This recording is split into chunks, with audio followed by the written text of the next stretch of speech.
Hello, welcome to my channel. This is Bright's Mathematical Solutions, and we are looking at test 5F of our series with this example and the exercise that follows. Now, we were given 15, 4, 1, 3. So the first thing is to understand the operation that goes on around this, then use it to solve this. Now, 15, let's say 4 plus 1, that's 5. Multiply by 3, that gives us 15. Okay, 2 plus 0, that's 2. Multiply by 1 over 2, that's 1. Yes, okay. 3 plus 5, 15. 15 multiply 3 plus 5, 8. 8 multiplied by 6, that's 48.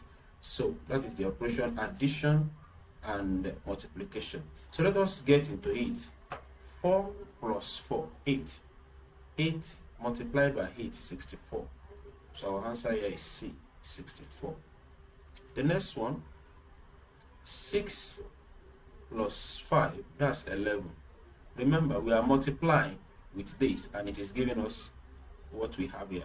So the next thing we need to do is to divide everything that we have here with this, so that we can get what we are looking for here. So 6 plus 5, 11. 33 divided by 11, that is 3. So our answer here is D. And the next one, we were given 2. We don't know what is here. But remember, we are multiplying this with everything that is here, and it is giving us this. So to get everything that is here, we need to use this to divide this. So 168 divided by 24, that gives us 7. So the addition of these two is 7. So 7 minus 2, that is 5. So our answer here is 5. So the next one, dash plus this.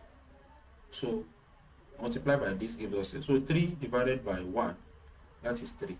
3 minus 3, that's 0. So our answer here is B. That's 0. So the last but not the least, 7 plus 2, 9. 9 multiplied by 25, that gives us 225. So our answer here is B. So that is the solution to this particular exercise. If you have any question, please put it in the comment section. I will attend to it. And I come your way next time. Please be good and subscribe to this channel. Thank you very much.